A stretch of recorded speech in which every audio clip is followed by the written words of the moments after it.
Ya, shalom saudaraku semuanya. Ya, saya mau ambil waktu 5 menit ini untuk cerita saudaraku ya.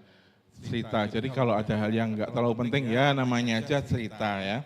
Kalau ada hal yang penting jangan dianggap penting karena ini cerita.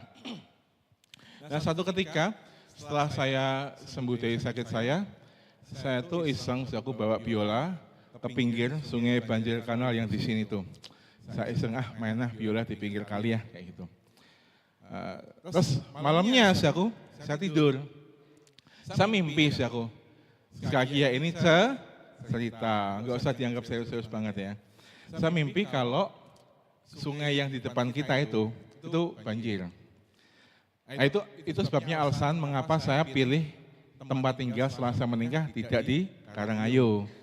Karena kalau tempat itu banjir, meluap, yang kena pertama itu kan Samarang Indah, Kerobokan sama Karangayu. Spesifik tempat saya namanya Damar. Kenconowo tuh nggak terlalu kena kalau ada banjir, hujan gitu, tapi depan rumah saya tuh selalu, always, ditinggal sejam itu udah banjir.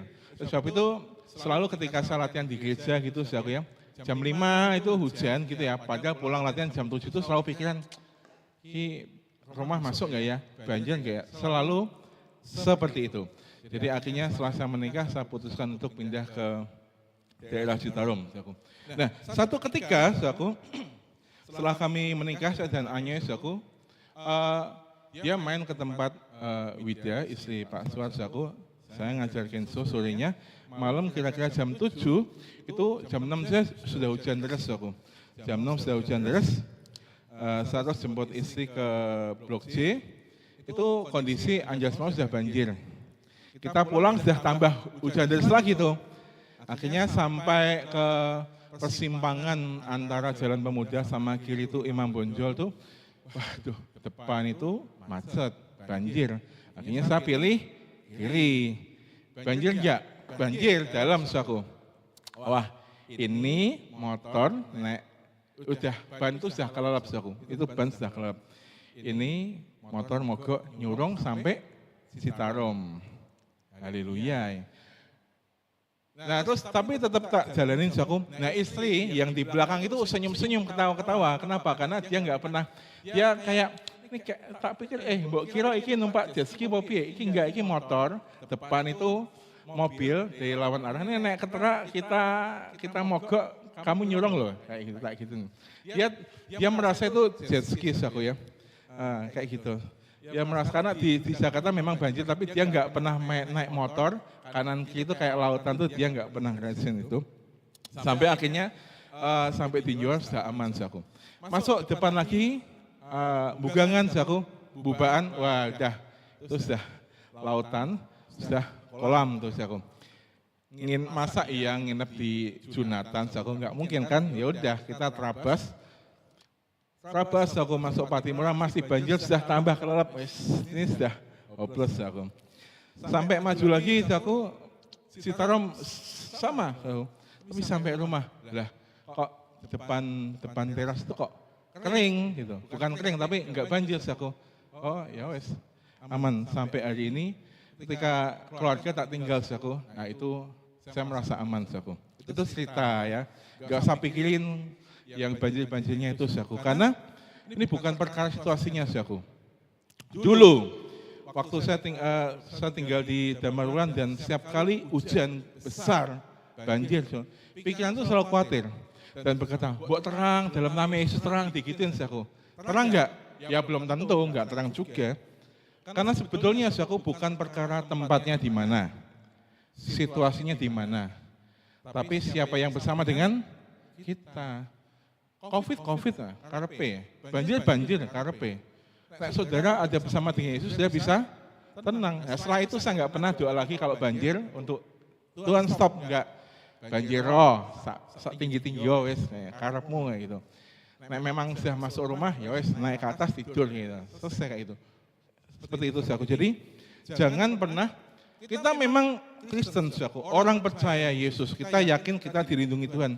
Tapi kalau ada keadaan yang memang terjadi di luar situasi kita, gak usah takut. santai aja gitu. Memang 1-2 waktu, 1-2 kali kita mungkin khawatir, ya itu manusiawi, wajar saku. Tapi tetaplah percaya, di situasi apapun, di tempat apapun, yang terpenting itu siapa yang menyertai kita saku. Ya, yang percaya katakan, amin. Hari ini kita belajar tentang kecaplah dan lihatlah saku. Mazmur 34 ayat yang ke-8 berkata seperti ini, saudaraku, kecaplah dan lihatlah betapa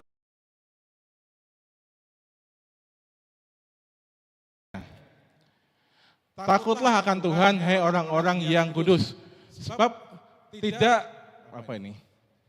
tidak berkekurangan yang takut akan Dia. Ini kepotong banyak sekali, separuh sendiri itu. Ya, jadi saudaraku, Alkitab ngomong, bahkan Daud menulis di Mazmurnya bahwa kecaplah dan lihatlah betapa baiknya Tuhan itu. Nah, pertanyaannya kayak gini, saudaraku.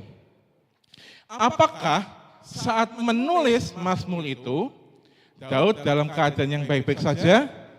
Setelah saya selidiki, saudaraku, justru Daud dalam keadaan yang tidak baik-baik saja. Secara sederhananya, sebut saja keadaannya adalah keadaan yang buruk. Apakah orang percaya bisa mengalami keadaan seperti itu? Jawabannya, ya, bisa, saudaraku. Kan saudaraku kalau COVID itu kan kita semua mengalami, nggak mungkin kita juga mengalami aturan juga. Gereja harus ditutup dan sebagainya. Ya jadi nggak ada masalah dengan situasinya, saudaraku. Tapi Daud mengalami hal yang buruk yang tidak sesuai dengan pemikirannya, saudaraku. Ya. Ada satu masa di mana Daud itu menang perang, saudaraku, dan Daud dipuji-puji oleh banyak orang. Kita mengatakan Saul beribu-ribu, tetapi Daud apa? Berlaksa-laksa. Sehingga, saudaraku, Saul ini dengki, saudaraku, terhadap Daud, saudaraku, dan roh jahat berkuasa atas Saul. Setiap kali Daud menang, saudaraku, Saul mencoba untuk membunuh siapa? Daud, saudaraku, namun selalu gagal.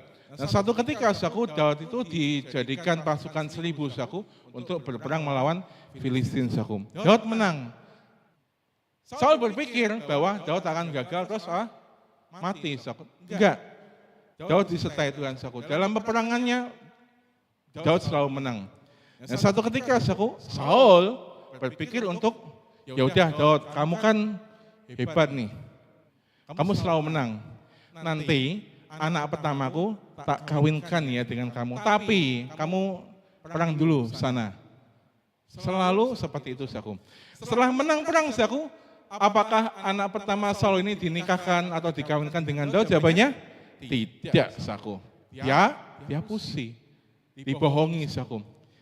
Berikutnya lagi, Saul ngomong, kayaknya anak keduaku suka sama kamu nih. Oh, Daud, kayak itu. Gini, kalau kamu bisa bawa 100 kulit katan orang Filistin, anakku kunikahkan sama kamu. Dan saudaraku, bahkan bukan cuma 100, saudaraku, bahkan Daud ini kasih 200 kulit katan orang Filistin, saudaraku. Saul berpikir bahwa Daud akan mati, nggak mungkin lah dia bisa ngalahin 100 orang sendirian, saudaraku. Ternyata Daud bisa ngalahin orang Filistin, bahkan nggak cuma 100. Daud kasih berapa? 200 kulit katan orang Filistin. Paham ya yang dimaksud kulit katan, saudaraku ya? Nggak mungkin kan, orang Filistin itu orang-orang yang nggak bersunat, saudaraku. Jadi untuk membuktikan bahwa Daud bisa mengalahkan orang Filistin, dia harus bunuh orang itu, ambil kulit katanya, diberikan pada Saul, saudaraku. Dan itu hal yang berat, saudaraku. Tapi Daud selalu apa? Berhasil, sehingga Saul itu membenci Daud. Dia punya komitmen. Dia tidak berkomitmen untuk mensejahterakan Daud, tapi dia berkomitmen untuk menjadikan Daud musuh seumur hidupnya. Coba bayangkan, kita warga negaranya, kita anaknya Pak Presiden, Presiden benci sama kita seumur hidup. Gimana lah toh?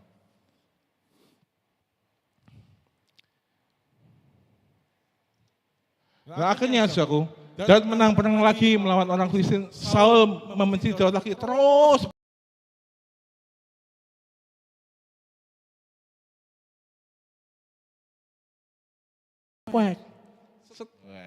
Gak kena, gitu. Daud main lagi, tombak lagi, set, nggak kena. Nah, kayak gitu, so. Tuhan selalu menyelamatkan Daud, saudaraku. Saya bisa bayangkan gimana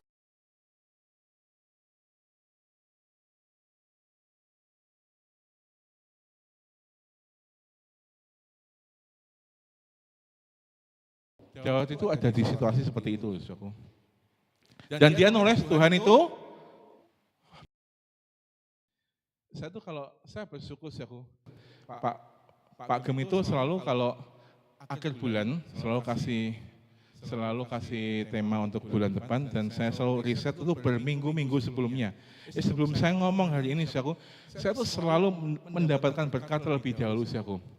Dan saya selalu berpikir seperti Anda, maksudnya gimana? Saya bayangke, Tuhan, ini piye carane tulisannya Mazmur, Tuhan itu baik, tapi keadaan Daud nggak pernah. Waktu Daud nulis keadaannya jarang baik. Ya betul, dia menang. Tapi naik menang terus dimusuhin Saul, mau dibunuh, ya buat apa? Nggak tenang kan hidupnya. Tapi kok bisa Daud nulis Tuhan itu baik, kayak gitu, saudaraku. Nanti kita akan belajar, saudaraku. Nah, ada satu masa, saudaraku, karena Daud ini dibenci oleh Saul, Yonatan tahu. Yonatan ini adalah anaknya Saul yang menjadi sahabatnya Daud. Satu ketika mereka mengikat perjanjian persahabatan sehidup semati, saudaraku. Mereka mengikat perjanjian, dan dari 1 Samuel 20 ayat 8 dan 23 kita ketemu yang namanya istilah hesed. Hesed itu adalah loyalitas di atas ego, tindakan melampaui kewajiban, janji kekal, kesetiaan. Jadi kalau Tuhan hesed sama kita, saudaraku, nyawanya aja dia korbankan. Loyalitas di atas apa? Ego. Tuhan berdoa, Tuhan biarlah cawan ini lalu daripadaku. Tapi yang terjadi hanya kehendakmu. Bayangin, saudaraku. Sakjane yo Tuhan pengen nek bisa cawan ini janganlah Bapak. Tapi demi kita, saudaraku, dia lakukan. Loyalitasnya di atas keinginannya dia. Tindakannya melampaui kewajiban. Bahkan sampai apakah sakjane, saudaraku, nek ada teman-temanmu yang susah. Itu kan kadang kan kamu nggak harus tolong dia. Tapi puji Tuhan, kadang kan kita nolong teman kita yang kesusahan itu kan, itu hesed, saudaraku. Kesetiaan, kemurahhatian. Jadi sebenarnya arti-arti ini nggak bisa digunakan untuk menerjemahkan kata hesed, karena artinya terlalu dalam. Sampai Yesus pun rela mati buat, mati pun dia nggak langsung dipentang, disalib, saudaraku. Dia disiksa dulu, dicambuk dulu, ditonjokin dulu, saudaraku. Ya, kulitnya harus tercabik-cabik dulu sehingga rupa manusia pun tidak. Itu yang Yesus lakukan buat kita, saudaraku. Nah, perjanjian antara Daud dan Yonatan ini menggambarkan perjanjian antara Yesus dengan Bapa untuk keselamatan kita sebagai manusia, saudaraku. Waktu Yonatan mengikat perjanjian dengan Daud, saudaraku, dia kasih baju perangnya kepada Daud, saudaraku. Dia kasih senjatanya dia kepada Daud, saudaraku. Bukti bahwa dia mempersembahkan hal yang terbaik untuk Daud. Pakaiannya untuk Daud. Yesus mati mempersembahkan jubah kebenarannya buat kita. Sehingga, saudaraku, walaupun kita berdosa, saudaraku ya, walaupun satu ketika kita mungkin melakukan kesalahan, saudaraku, Bapa di surga nggak lihat kesalahan kita. Dia lihat jubah kebenaran yang kita pakai oleh karena pengorbanan Yesus, saudaraku. Nah, ini ingat baik-baik, saudaraku. Betul, manusia bisa salah. Bahkan sesekali jatuh ke dalam dosa. Tapi itu bukan habitatnya kita, saudaraku. Dan ingat bahwa Bapa tidak melihat kesalahan-kesalahanmu. Karena kamu pakai jubah kebenarannya siapa? Yesus.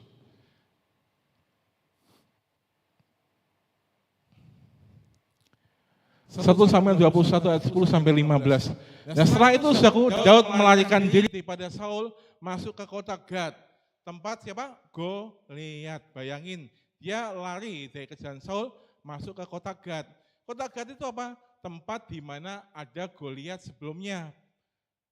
Masalahnya, waktu itu sebelum kejadian ini terjadi, Daud sudah apa? Memanggal kepala Goliat dan membawanya masuk ke kota Gad.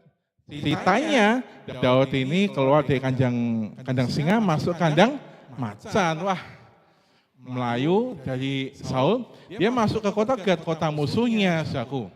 Ya, dia bingung, piye iki? Sudah lari dari Saul, malah masuk ke kota Filistin, saudaraku. Sampai akhirnya Daud berpura-pura jadi apa? Jadi gila, saudaraku. Bayangin, dia harus menanggalkan kegagahannya. Dia panglima, kepala 1000. Itu sebenarnya cuma jabatan, tapi sebenarnya kemampuannya lebih daripada itu. Penyertaan Tuhan itu lebih daripada itu. Tapi di satu masa dia harus berpura-pura gila untuk menyelamatkan dirinya. Bahkan kalau engkau baca Alkitab, dia harus pura-pura umbelen, dia harus pura-pura ngiler sampai ke janggutnya, supaya orang itu jijik kalau ngelihat dia. Dia harus garuk-garuk pintu gerbang, kayak orang gila gitu, ya. Supaya apa? Orang memang menyangka dia memang gila. Sampai akhirnya Raja Akhis, Raja kota Gad itu ngomong, "Opo kamu nggak mikir, toh pikiranmu ning ndi mosok orang gila kok kamu bak kaku." Sehingga Daud selamat, saudaraku.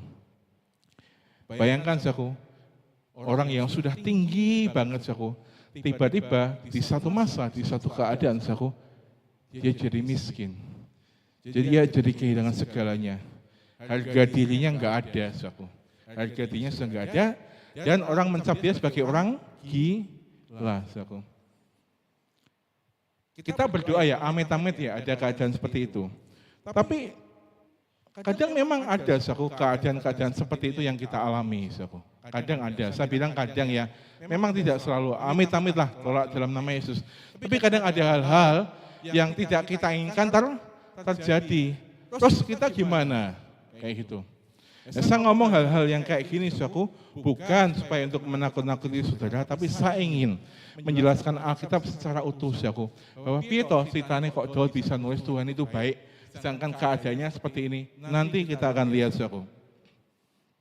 Ya, 1 Samuel 22 ayat 1-2. Lalu Daud pergi dari sana dan melarikan diri ke Gua Adulam. Ketika saudara-saudaranya dan seluruh keluarganya mendengar hal itu, pergilah mereka ke sana mendapatkan dia. Yang kedua, berhimpunlah juga kepadanya setiap orang yang dalam kesukaran, setiap orang yang dikejar-kejar tukang piutang, setiap orang yang sakit hati, maka ia menjadi pemimpin mereka. Bersama-sama dengan dia ada kira-kira 400 orang.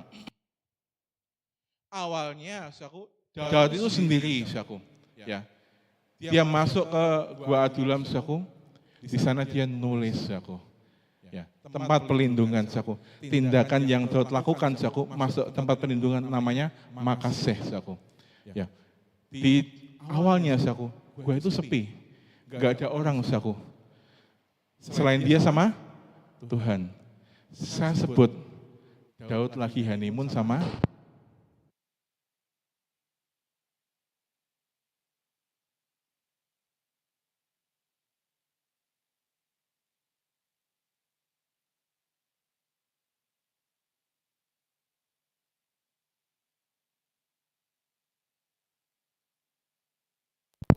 saya bilang begini, jawabannya udah tidak, memang ada hal-hal yang buruk terjadi, tapi percayalah ada Tuhan yang berdaulat dalam kehidupan kita, Bagaimana kita menilai keadaan yang buruk itu adalah tergantung bagaimana kita mengenal Tuhan, Jadi kalau ada hal-hal yang buruk, wah kok Tuhan seperti ini ya, kok kayaknya kok seperti ini ya, jangan berburuk sangka dahulu. Karena kebanyakan orang memang ketika mengalami hal-hal yang tidak terduga, hal-hal yang sama manusia dianggap buruk, orang itu jauh lebih punya waktu buat siapa? Buat Tuhan, Ya, makanya saya enggak bilang Gua Adulam ini buruk. Saya bilang bahwa Gua Adulam ini adalah tempat honeymoon-nya Daud sama Tuhan. Di mana dia sudah meletakkan jabatannya, dia enggak punya uang, dia enggak punya tempat tinggal lagi, dia enggak punya harga diri lagi. Di situ dia belajar lagi mengenal sama siapa? Tuhan, Ada lagu ini, Yesus membuat semuanya jadi, Yesus membuat semuanya jadi indah. Tak kasih tahu, lagu itu tercipta jauh sebelum hari ini ada, jauh sebelum hari terbaik itu ada. Tanya Bu Elsa, Apakah keadiaannya dia lebih baik dari hari ini? Jawabannya tidak. Tapi lagu-lagu yang seperti itu justru bertahan karena lagu itu timbul daripada hati, timbul daripada pengenalan akan Tuhan yang lebih.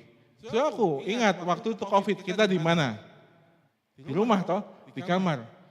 Tapi banyak lagu-lagunya kita itu tercipta saat apa? COVID, saudaraku. Kenapa? Kita punya waktu untuk mengenal Tuhan, saudaraku. Apakah di perjanjian baru ada, saudaraku? Peristiwa yang seperti ini ada. Namanya orang itu adalah Saulus. First time, saudaraku, dia pertama kali ketemu Yesus, saudaraku, di Damsyik, saudaraku, dia buta. Dia kehilangan penglihatannya setelah beberapa saat. Akhirnya dia datang, saudaraku, ke tempat orang yang diutus Tuhan, saudaraku, dan dia mengalami pemulihan. Matanya bisa melihat. Apakah setelah itu, saudaraku, Saulus ini langsung memberitakan Injil? Jawabannya apa? Tidak. Anda tahu, sama seperti Daud, saudaraku, Saulus akhirnya meninggalkan semua yang dia miliki. Dia meninggalkan otoritasnya dia meninggalkan dukungan finansialnya dia. Maksudnya apa, Pak? Saudaraku, jangan polos-polos amat, saudaraku ya. Maksudnya gimana? Waktu setiap kali Saulus punya proyek, saudaraku. Contoh, hari ini Saulus akan dijadwalkan untuk menghabisi Stefanus, saudaraku. Itu tuh ada surat jalannya, saudaraku. Ada surat jalannya, ada uang operasionalnya. Jadi kalau saya lihat di TV, ada isu apa, ada demo apa, tolong. Jangan polos-polos amat, jangan ikut kegaduhan itu. Ini ijazah ini asli atau enggak? Yang bikin isu itu, saudaraku, itu ada uang jalannya. Tapi yang ribut siapa? Netizen. Yang enggak punya, ya mbok kerja, saudaraku, belajar aja daripada ngeributin kayak gitu. Jangan polos-polos sama, saudaraku. Itu semua ada surat jalannya, ada uang operasionalnya. Dan waktu Saulus berhenti daripada kegiatannya itu, saudaraku, tak kasih tahu, saudaraku, dia pergi ke gua Adulamnya untuk honeymoon. Tempatnya di mana? Saulus pergi ke Arab selama 3 tahun. Nah, sudah pernah dengar belum? Saulus pergi ke Arab selama 3 tahun. Di situ, saudaraku, dia honeymoon sama Yesus. Dia ngobrol sama Yesus. Dia mengkalibrasi lagi kehidupannya. Betul, dia ketemu sama Tuhan, saudaraku. Tapi apakah langsung, saudaraku, dia bisa merubah pemikirannya, saudaraku, yang isinya otaknya itu pikirannya hukum Taurat, isinya tiap hari bunuh orang percaya, saudaraku. Enggak semudah itu, saudaraku. 3 tahun, saudaraku, dia pergi ke Arab. Enggak ada siapapun, saudaraku, cuman dia sama Yesus. Dia kenal Yesus, dia mengenali Yesus, saudaraku. Sampai akhirnya dia mulai menyatakan diri bahwa aku ini muridnya Yesus, aku ini rasul karena aku sudah ketemu sama Yesus. Apakah semudah itu? Jawabannya enggak juga. Waktu Paulus ini, ya, Saulus adalah namanya, saudaraku, yang diambil dari kata Saul. Saul itu artinya gagah perkasa. Saul itu kata Ibrani, saudaraku. Nah, Paulus bukan berganti nama, saudaraku.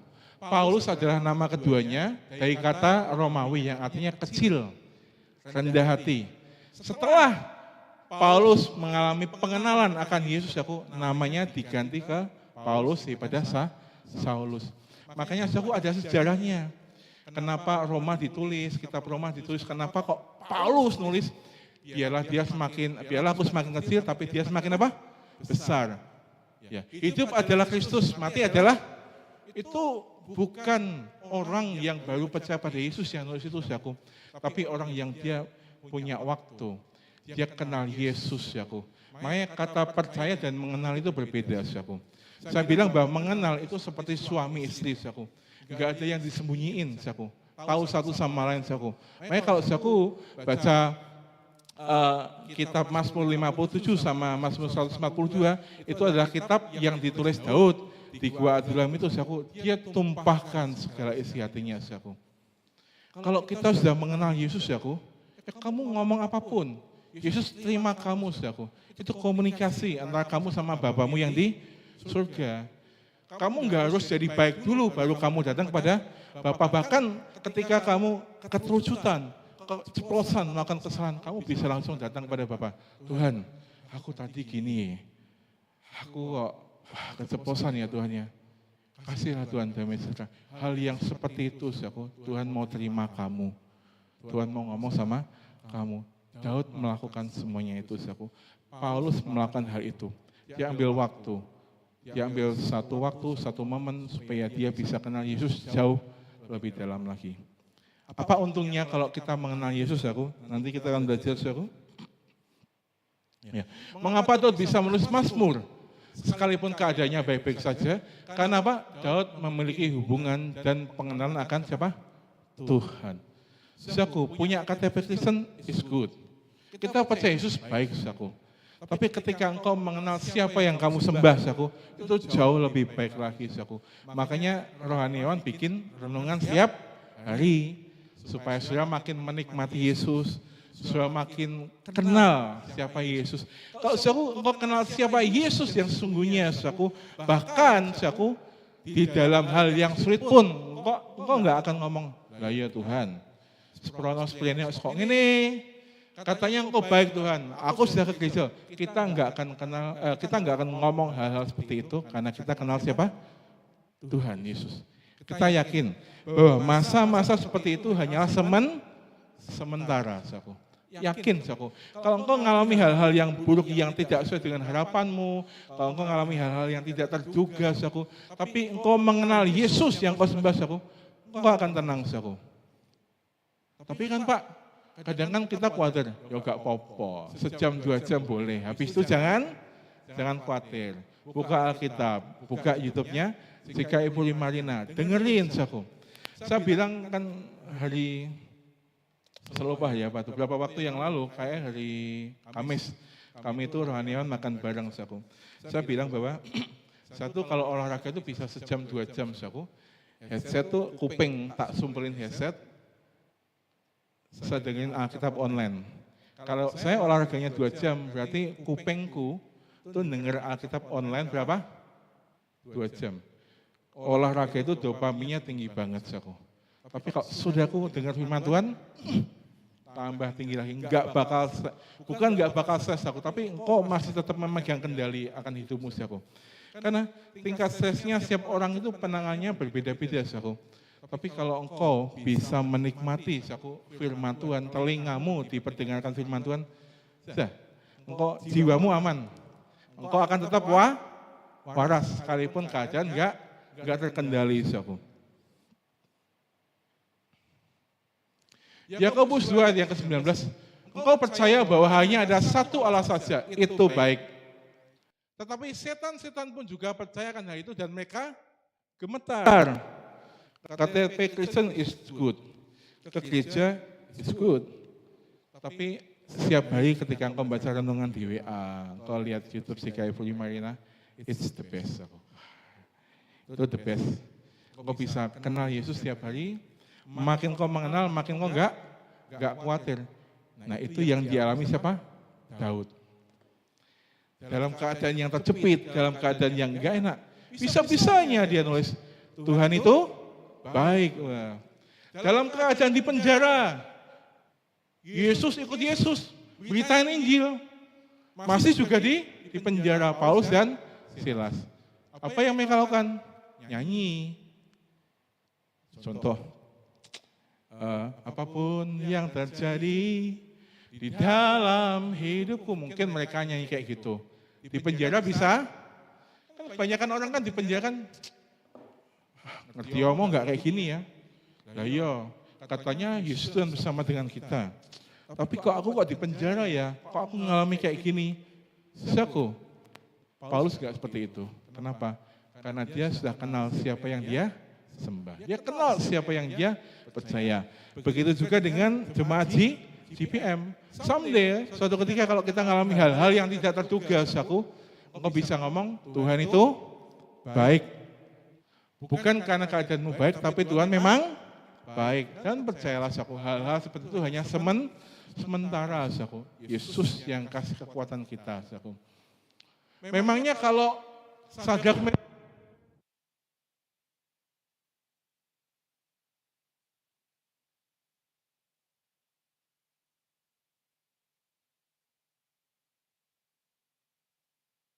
Bapak Ibu, waktu dia masuk, ternyata dia nggak dia nggak kebakar. Jadi jangan pernah berpikir begini saudaraku. Ya, saya pikir banyak orang yang Tuhan, hari ini aku ngalamin seperti ini, besok tuh harus seperti ini Tuhan.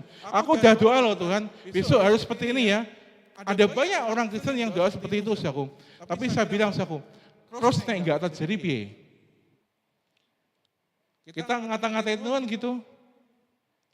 Ada banyak orang berpikir kalau doa A harus A, pengen B harus B.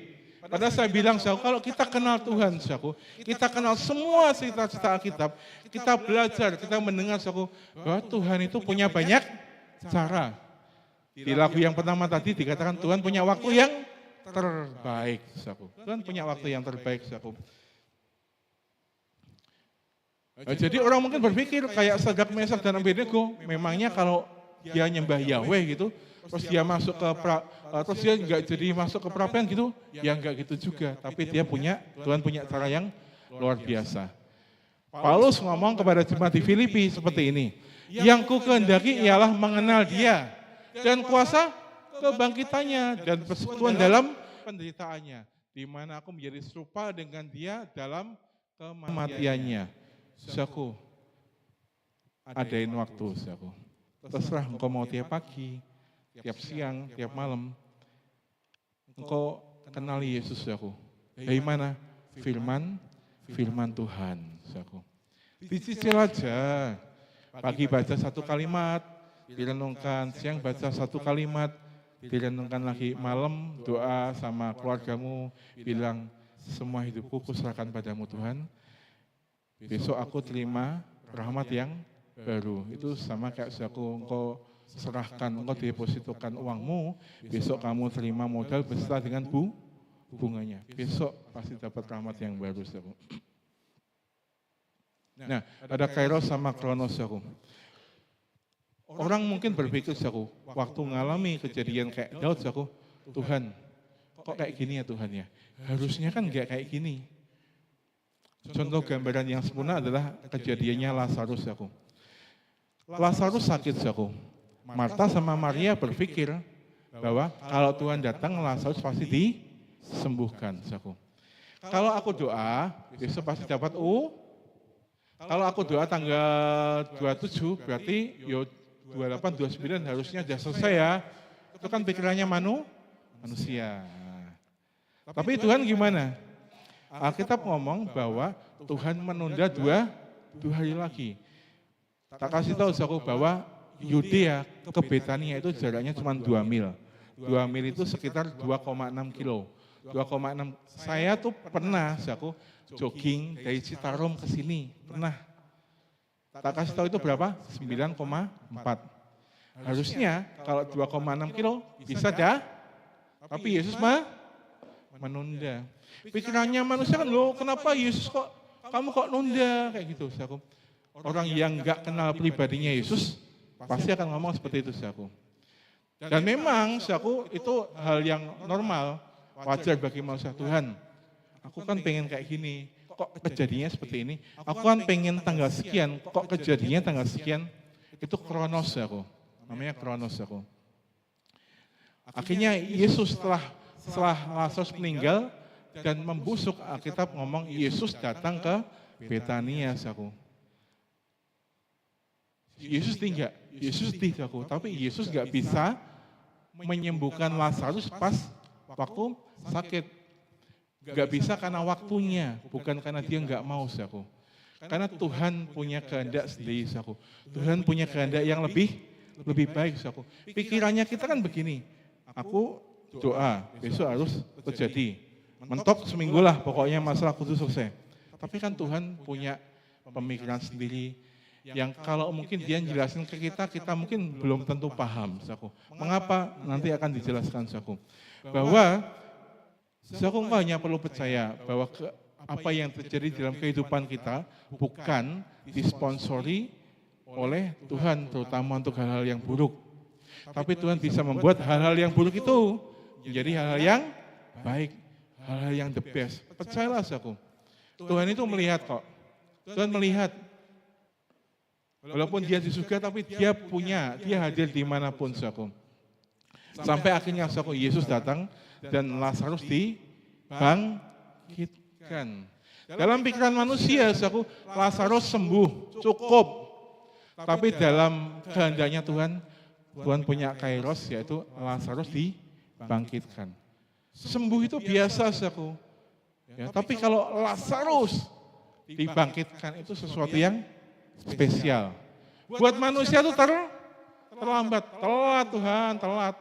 Aku sudah kadung susah kayak gini, terus kairosmu baru datang itu manusia, saudaraku.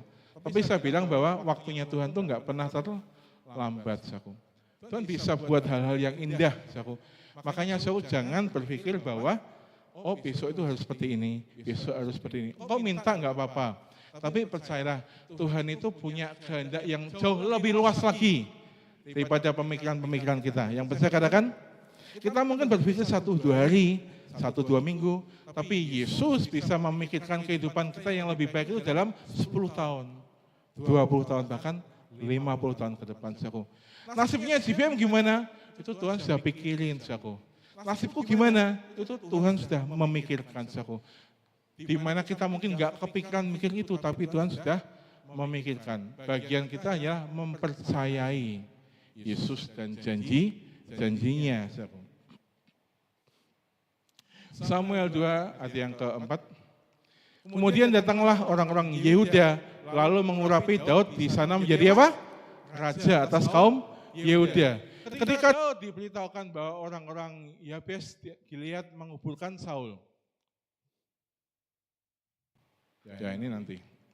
Ya, pada akhirnya saudaraku, Daud diurapi menjadi raja Yehuda. Loh, tapi kan janjinya Tuhan sama si Samuel waktu ngurapi kan Daud menjadi raja apa?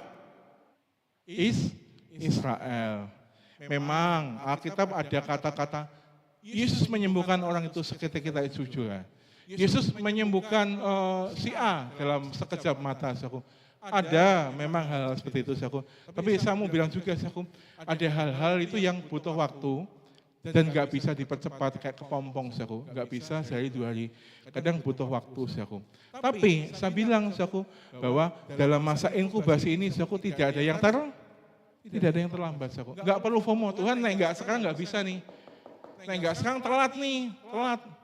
Loh, Tuhan katanya, untung Daud kenal siapa yang dia sembah. Dia nggak mau, Tuhan katanya aku mau diurapi jadi Raja Israel. Loh kok aku malah diginiin sama Saul. Dia berusaha menjegal aku, Tuhan. Daud nggak pernah nulis seperti itu di Mazmurnya, saudaraku. Betul, Daud nulis semua keluh kesahnya. Tapi dia nggak pernah menyalahkan Saul. Bahkan dia nggak pernah menyalahkan Tuhan atas kondisinya. Karena dia tahu siapa yang dia sembah, saudaraku. Sampai akhirnya waktu itu tiba, saudaraku. Setelah Daud diurapi menjadi Raja Yehuda, saudaraku, dalam Samuel yang kelima, selisih 3 pasal, saudaraku, Alkitab ngomong seperti ini. Maka datanglah tua-tua Israel menghadap raja di Hebron. Lalu Raja Daud mengadakan perjanjian dengan mereka di Hebron. Di hadapan siapa? Tuhan. Kemudian mereka mengurapi Daud menjadi apa? Raja atas Israel, saudaraku. Daud berumur 30 tahun pada waktu ia menjadi raja, 40 tahun lamanya ia memerintah. 7 tahun, saudaraku, Daud menjadi Raja Yehuda, 30 tahun dia menjadi Raja Israel, saudaraku. Percayalah toh, saudaraku, memang ada masa-masa yang kadang kita sebagai manusia tuh kita anggap buruk, saudaraku. Ada masa-masa di mana kita tuh udah nata rapi banget, saudaraku. Udah merencanakan baik banget. Melengsel, gagal, saudaraku. Tiba-tiba hal yang nggak diinginkan jadi, saudaraku. Ya kayak Daud ini, saudaraku, kurang maksimal apa sih dia jadi anak buah? Kurang produktif apa dia jadi anak buah? Semua yang Saul omongin dilakuin dan Tuhan menyertai dan berhasil. Tapi kok Daud baru menjadi raja umur 30 tahun? Saya bilang bahwa begini, saudaraku, Tuhan itu bekerja pertama, saudaraku, bukan dengan caranya manusia, bukan dengan waktunya manusia, bukan dengan kebaikan yang manusia pikirkan. Tapi, saudaraku, caranya Tuhan itu pasti indah. Waktunya Tuhan itu pasti indah. Pasti smooth, saudaraku. Dan Tuhan gak mengotori tangannya Daud, dengan darahnya Saul. Karena Saul, siapa yang bunuh Saul? Seorang wanita yang gak jelas asal-usulnya. Tapi karena Saul gengsi, kok aku dibunuh wanita. Kemudian dia bunuh diri pakai pedangnya sendiri. Kalau caranya Tuhan itu enak saku, smooth. Kadang kan kita mikir, ini wae toh Tuhan, kan enak. Kilo, ini aja. Dan kan manusia mikir kayak gitu saku. Tapi ternyata nggak seperti itu. Tapi jauh lebih baik saku. Jauh lebih baik. Pikiran kita kan mending gini aja Tuhan, begini aja, kan beres loh Tuhan. Aku doa sekarang, nanti besok Tuhan gini ya. Dan pikiran manusia kayak gitu saku. Tapi Tuhan punya pikiran lain yang pasti jauh lebih baik saku.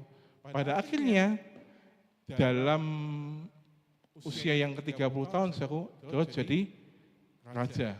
Tetap happy ending saku. Jadi kalau saku engkau punya tantangan hidup, saku engkau punya problem yang mungkin hari ini kau jalani saku, percayalah toh, caranya Tuhan itu indah.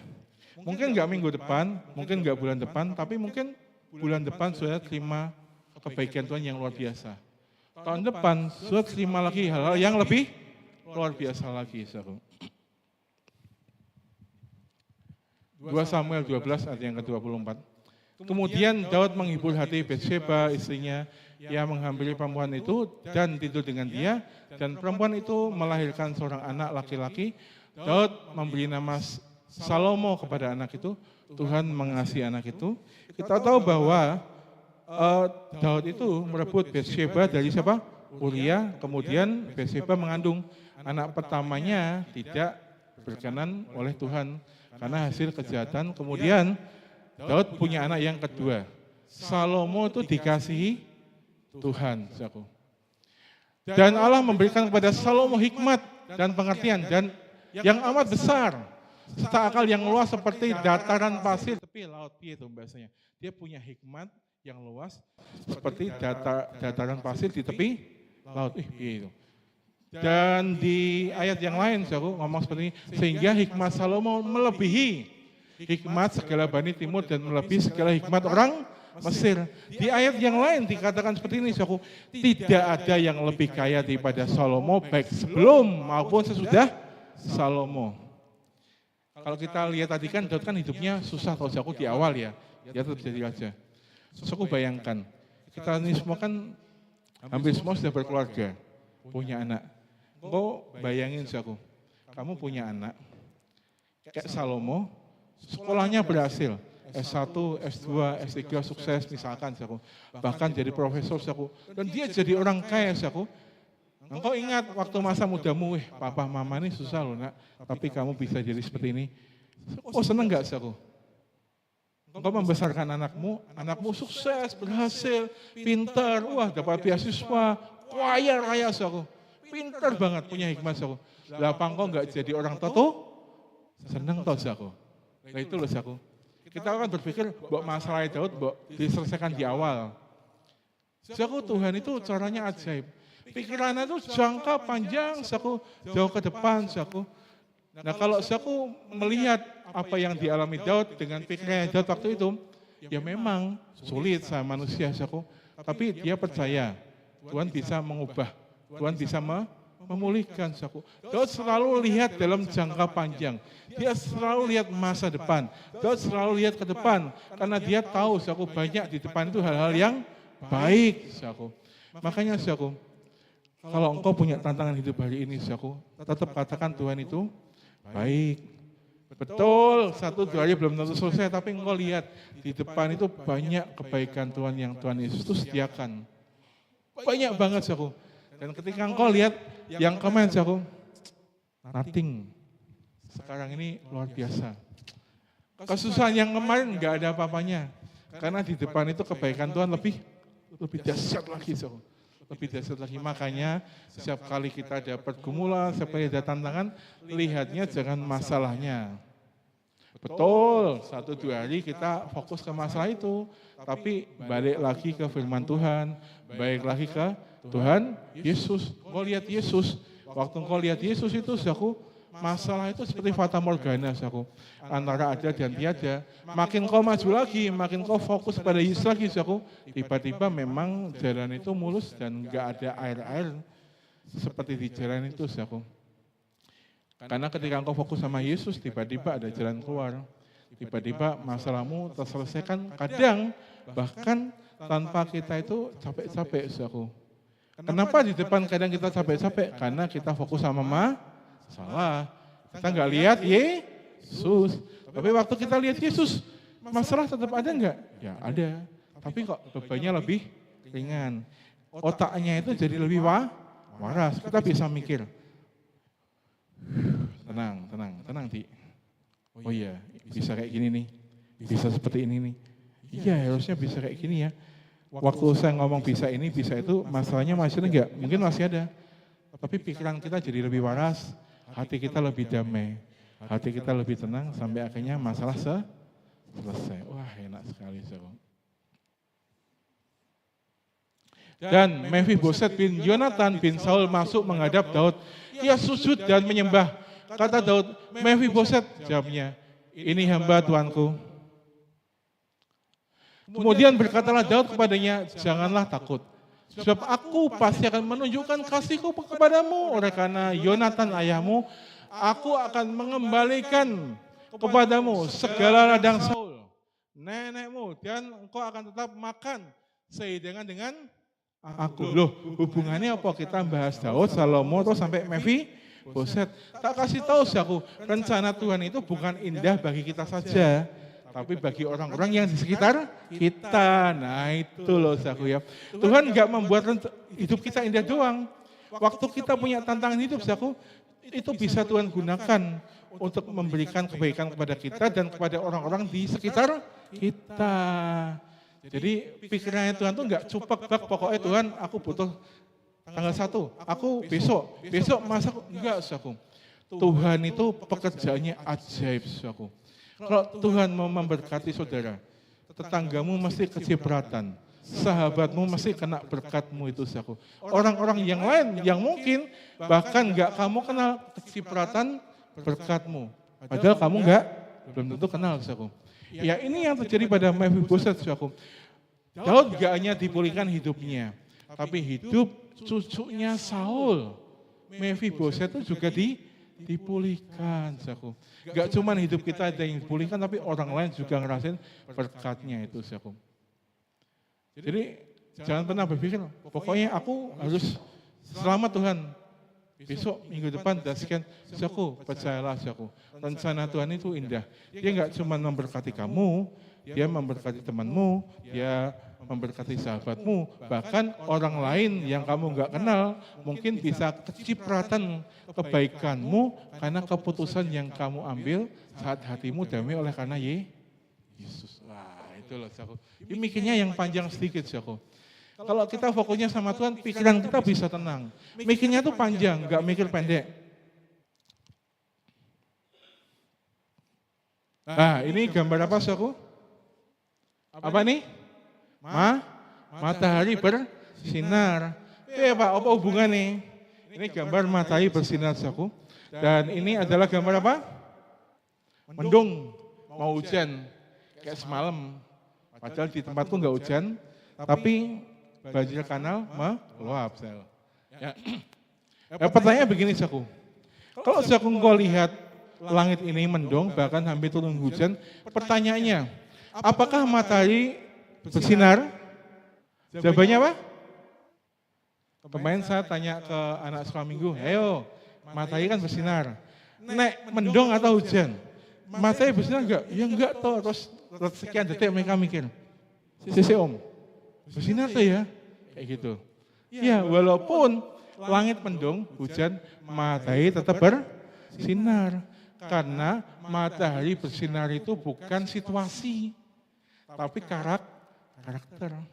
Waktu kita lagi ada problem, kita ada lagi tantangan hidup, apakah Tuhan baik? Jawabannya, Tuhan baik, saudaraku. Waktu mendung kita memang nggak bisa lihat matahari bersinar, karena keterbatasan kita, saudaraku. Ada orang juga mungkin belum paham, bahwa ketika di Indonesia malam, di Amerika bisa siang. Tapi beberapa orang belum paham. Walaupun makin lama makin paham. Tapi maksudnya adalah seapapun kehidupan kita, saudaraku, Tuhan itu tetap baik. Karena baiknya Tuhan itu bukan situasi. Nek kita baik, Tuhan juga baik. Nek kita jauh, Tuhan jauh. Nek kita dekat, Tuhan dekat. Itu namanya situasi. Tapi Tuhan enggak punya karakter seperti itu, saudaraku. Kita baik, ya Tuhan baik. Kita buruk, ya Tuhan baik. Bahkan Alkitab ngomong hal yang ekstrim. Sekalipun kita tidak setia, Tuhan tetap. Itu mengalahkan semua orang-orang yang ngomong, kamu harus kayak gini, kalau Tuhan mau kayak gini. Nah, itu sudah dikalahkan pernyataan seperti itu dengan Alkitab, saudaraku. Mau bagaimanapun, saudaraku, Tuhan tetap baik. Terus gimana? Memang keterbatasan kita sebagai manusia, kadang kita itu kadang belum bisa lihat matahari bersinar kalau mendung, saudaraku. Makanya kita lihat Tuhan baik itu jangan pakai mata sama keadaan kita, saudaraku. Pakainya iman, saudaraku. Kalau engkau pakai iman, saudaraku, engkau lihat bahwa ketika langit ini mendung, hujan, engkau lihat bahwa di belahan bumi yang lain itu matahari tetap bersinar, saudaraku. Memang hari ini engkau mungkin ada masalah, hari ini mungkin banyak hal-hal yang engkau enggak rencanakan terjadi, tapi lihat dengan imanmu, Tuhan Yesus itu baik, saudaraku. Saya minta pemain musik, pemuji maju, saudaraku. Tuhan Yesus itu baik, saudaraku.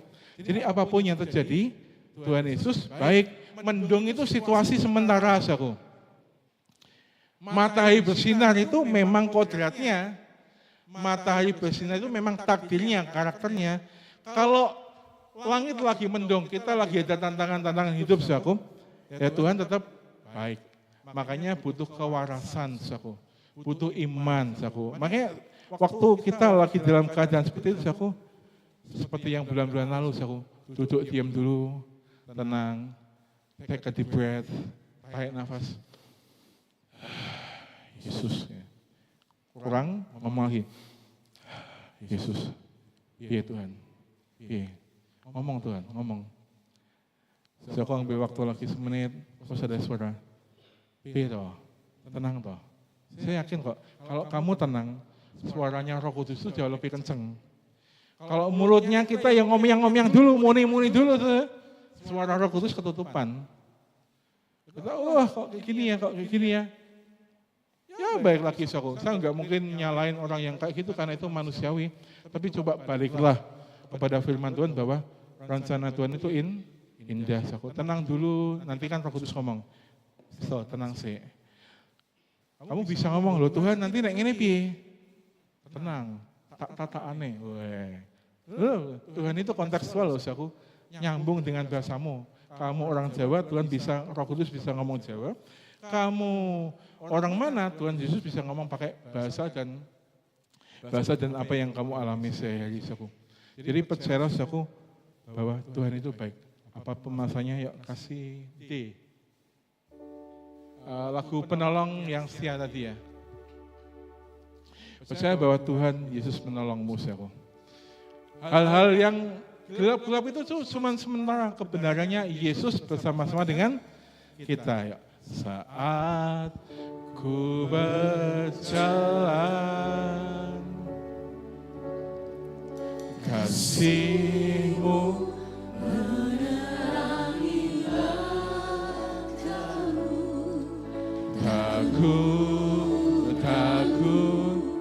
Takut bimbang.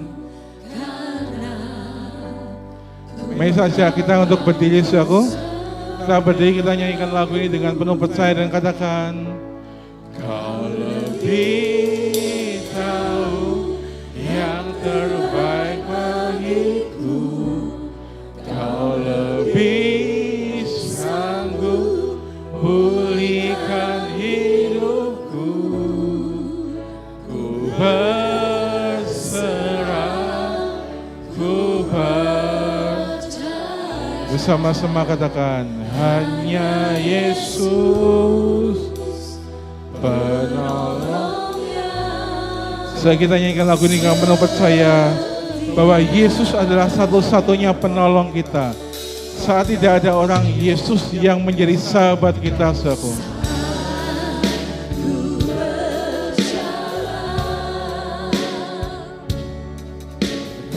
kasih-Mu. Jangan pernah takut, jangan pernah bimbang akan keadaanmu, saudaraku. Bukan soal situasi, bukan soal tempat, tapi soal siapa yang bersama dengan kita, siapa yang membela kita, saudaraku.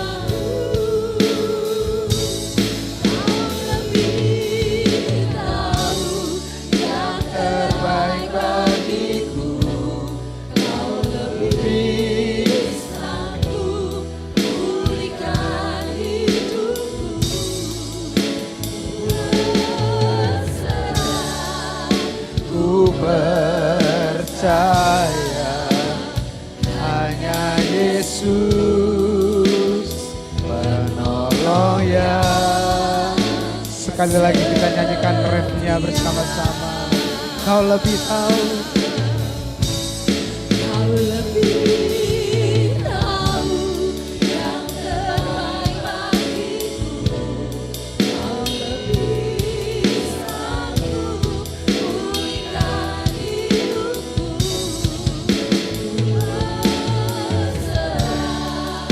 Ku percaya hanya Yesus penolong yang setia.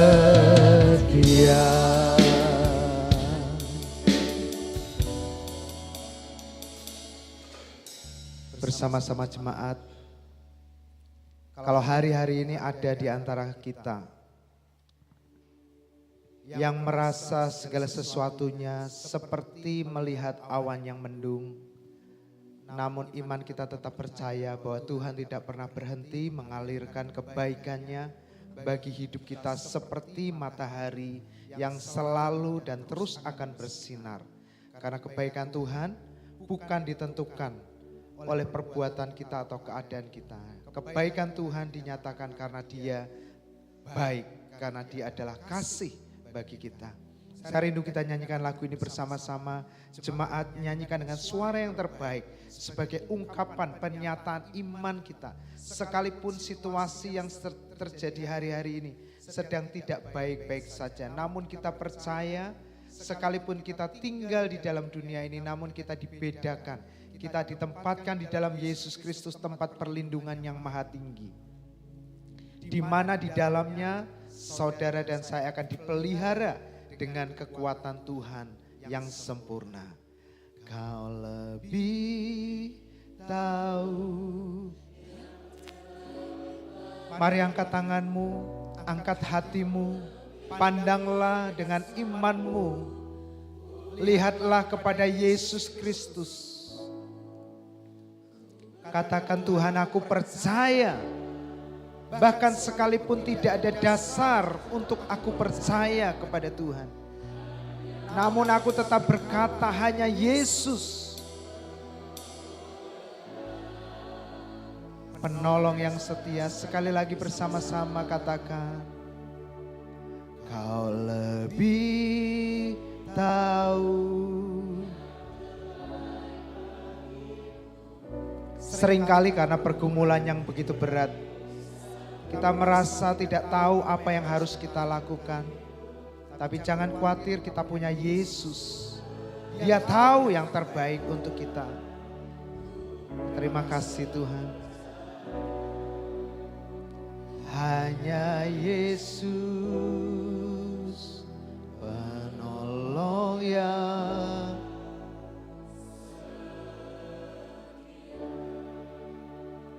Hanya Yesus.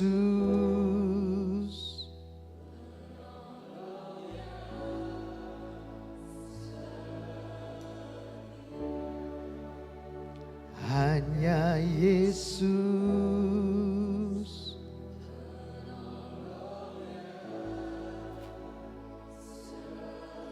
Sekali lagi bersama-sama katakan, hanya Yesus penolong yang setia.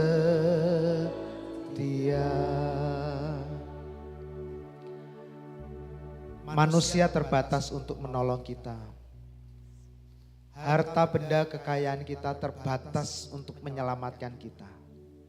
Bahkan orang yang terkuat sekalipun, orang yang terbaik sekalipun, jabatan setinggi apapun, sehebat atau sepintar orang-orang di sekitar kita, Alkitab berkata tidak ada satupun nama di bawah kolong langit ini yang olehnya kita bisa diselamatkan selain hanya nama Yesus. Karena itulah Yesus diberikan bagi kita supaya olehnya ketika kita percaya kepada Yesus, hari ini saya mau katakan kepada jemaat, apapun pergumulanmu, apapun sakit penyakitmu, apapun masalahmu, hari ini ketika engkau mengambil keputusan untuk percaya kepada Yesus, maka hari ini ketika engkau pulang, engkau akan melihat dan menyaksikan keselamatan itu terjadi dalam hidupmu. Mari saya rindu semua kita yang mau percaya kepada Yesus, kita berdoa bersama-sama. Mari angkat tanganmu. Tuhan Yesus, hari ini kami mau mengambil keputusan kembali. Mungkin di hari-hari yang lalu mata kami seperti melihat awan yang gelap. Kami tidak lagi bisa melihat Yesus di setiap pergumulan kami. Kami hanya melihat tantangan, masalah, persoalan dan pergumulan. Sehingga kami merasa hidup kami seperti diliputi oleh kecemasan, ketakutan, kekhawatiran. Bahkan mungkin ada di antara jemaat atau yang menyaksikan tayangan ini. Mereka mengalami kesulitan untuk tidur, mereka mengalami kecemasan, anxiety, disorder, kecemasan, gangguan akut. Tapi kami percaya hari ini kami mau melihat kembali kepada Yesus. Kami mau mengarahkan hati kami hanya kepada Yesus. Seluruh keberadaan kami mulai tubuh, jiwa, roh kami hanya kepada Yesus. Karena Alkitab berkata barang siapa melihat kepada Yesus maka ia akan diselamatkan. Barang siapa yang percaya kepada nama Yesus ia akan diselamatkan. Barang siapa berseru kepada nama Yesus ia akan diselamatkan. Dan hari ini di tengah-tengah situasi yang sedang tidak baik, kami tidak mau mengarahkan mata kami melihat kepada kenyataan-kenyataan dunia yang sedang terjadi. Namun kami mau tetap melihat kepada Yesus. Kami tidak mau melihat bagaimana jumlah uang di rekening kami tidak mau melihat berapa banyak aset kami yang berkurang, kami tidak mau melihat berapa banyak omset-omset yang gagal. Namun kami mau mengambil keputusan hari ini. Kami mau hanya percaya kepada Yesus. Terima kasih Tuhan. Dan sekarang semua jemaat, pulanglah setiap kita masing-masing ke rumah kita. Dengan kemenangan dan kekuatan yang datangnya daripada Tuhan. Allah penjaga Israel yang terus menyertai kita. Melindungi kita.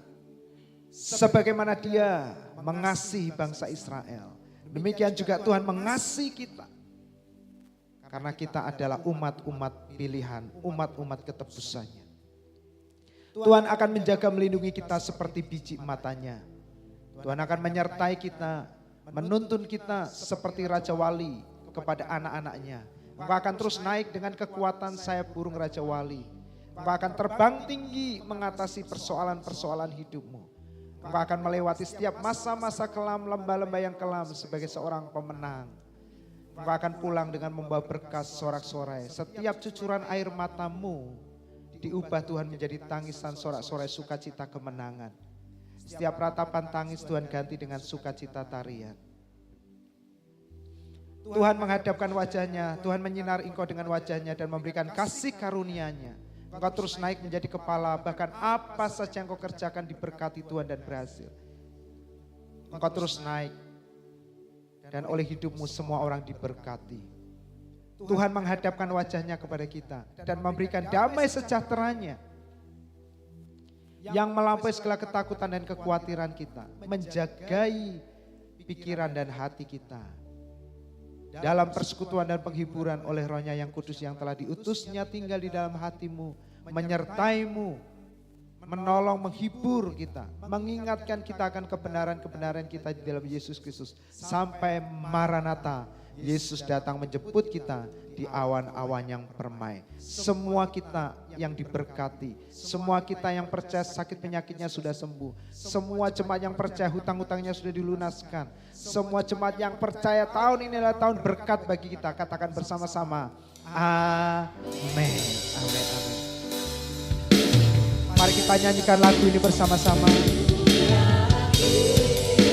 Terima kasih Tuhan, Engkau adalah Tuhan yang menjaga kami, Tuhan yang memberkati kami, Tuhan yang menyelamatkan kami dari hari ini sampai selama-lamanya. Terpujilah nama-Mu Tuhan.